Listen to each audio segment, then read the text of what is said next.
तुम कोई अनोखी नहीं जो प्रेग्नेंट हो। अमन को जब पता चला कि शेफाली दोबारा मां बनने वाली है तो वो चिंतित हो गया कि घर से दूर अकेले कैसे संभालेगा। बड़ी बेटी पीहू 5 साल की है और स्कूल जाती है। अमन को 1 महीने के लिए ट्रेनिंग पर भी जाना है।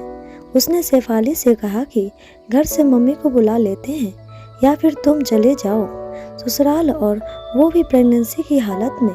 प्लीज़ अमन, यह मुझसे मत कहना। पीहू के समय यहाँ वहाँ मैंने कैसे अपनी प्रेगनेंसी गुजारी थी तुम भूल गए होंगे, मैं नहीं। मेरी भी पहली प्रेगनेंसी मायके में होगी, वरना मैं तो शायद बचती भी नहीं। वो तो अच्छा हुआ कि तुमने बोल दिया कि निशा दीदी की तरह मेरी भी पहली प्रेगनेंसी मायके में होगी, वरना मैं तो शायद बचती भी नहीं। नहीं, मैं अकेले सब मैनेज कर लूँगी। लगे तो एक काम वाली और लगा लूँगी, लेकिन आपके घर बिल्कुल नहीं जाऊँगी। यहाँ कम से कम मेरा इच्छा होगी वो खा सकूंगी। पीहू के समय तो शेफाली को कुछ याद आते ही आंखों से आंसू बहने निकले। शेफाली को रोता देख अमन घबरा गया। अच्छा ठीक है, तुम कहीं मत जाओ, यहीं रहो अपने घर में। अच्छा ये बताओ, कुछ खाने का मन कर रहा हो तो ले आऊं बाजार से? हाँ बिल्कुल, आप मेरे लिए तिवारी के यहाँ के गरम समोसे और मावा जलेबी ले आइएगा। इस पीहू ने तो मुझे पूरे 9 महीने कुछ खाने को नहीं दिया सिवा दही और रोटी के।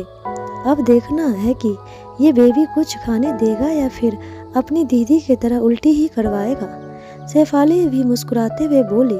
अमन बाजार चला गया और शेफाली ने पीहू को बताया तो वो सुनकर खुश हो गई। सच्ची मम्मी, मैं दीदी बनने वाली हूँ। मम्मी आप टेंशन मत लेना, मैं अब बड़ी हो चुकी हूँ और आपका अच्छे से ख्याल रखूँगी। पीहू की समझदारी बातें सुनकर शेफाली निश्चिंत हो गई कि वो अपनी प्रेगनेंसी संभाल लेगी। पीहू अपने कमरे में अपनी डॉल को बताने चली गई और वो 6 साल पहले अतीत में खो गई। अमन की सरकारी नौकरी है। शादी के 2 साल बाद जब शेफाली प्रेग्नेंट हुई तो वो ससुराल आ गई, क्योंकि पहली प्रेगनेंसी थी और अमन कोई चांस नहीं लेना चाहता था।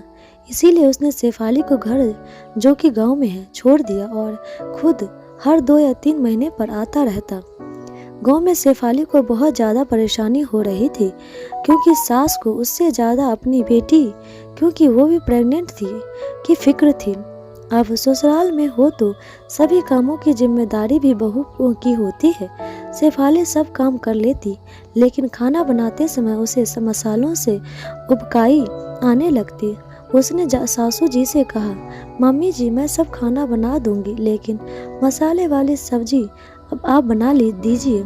शेफाली का यह कहना उसके ऊपर कहर बरस गया।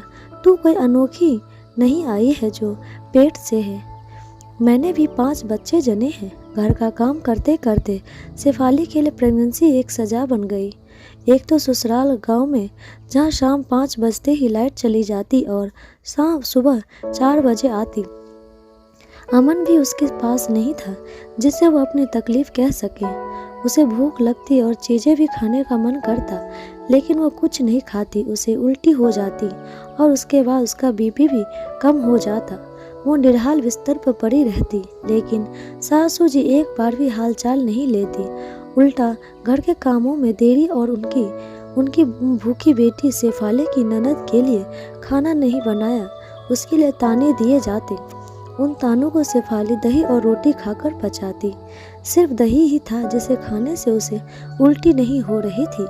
अमन के आने पर वो शहर जाकर चेकअप कराती थी, क्योंकि सासू जी अपनी बेटी को तो शहर ले जाकर सोनोग्राफी करा आती थी, लेकिन बहू के लिए वही गांव के डॉक्टर को बुलाकर चेकअप करा देती थी। 7वां महीना था। अमन के साथ जाकर शेफाली ने जब चेकअप कराया तो डॉक्टर ने उसे पूरी तरह से बेड रेस्ट करने को कहा और साथ ही चेतावनी दी कि ज़रूरत से ज़्यादा काम करने से बच्चा बहुत नीचे आ चुका है और ठीक से खुराक नहीं मिलने के कारण जच्चा और बच्चा दोनों ही कमज़ोर हैं, इसीलिए विशेष देखभाल की ज़रूरत है, वरना कुछ भी अनहोनी हो सकती है। यह सुनने के बाद अमन ने शेफाली की तरफ गुस्से से देखा तो उसने सब सच्चाई बताई। घर आकर अमन ने अपनी अम्मी मम्मी से कह दिया कि जब निशा की पहली प्रेगनेंसी मायके में हो रही है तो शेफाली की भी मायके में होगी। शेफाली को मायके पहुंचा दिया और सासू जी से शेफाली के प्रति अपनी मम्मी के खुशक व्यवहार के लिए माफ़ी मांगी। मायके मामा और छोटे भाई बहनों के साथ खुशहाल माहौल में शेफाली अपनी प्रेगनेंसी को लेकर खुश रहने लगी। लेकिन खाना अभी भी दही और रोटी ही खा रही थी। लेकिन फ़र्क यह था कि उसकी मम्मी उसके लिए सब्जी भी दही की बना रही थी। समय पूरे होने पर शेफाली ने प्यारी सी और स्वस्थ बेटी पीहू को जन्म दिया। कहाँ खो गई? लो समोसे और मावा वाली जलेबी का आनंद लो। तुम चिंता मत करो, अब की बार मैं सब इंतजाम यहीं कर दूंगा। लेती खाते हुए शेफाली से बोला। दोस्तों, कैसी लगी आपको कहानी? कमेंट बॉक्स में ज़रूर बताइएगा। लाइक शेयर सब्सक्राइब ज़रूर कीजिएगा। धन्यवाद।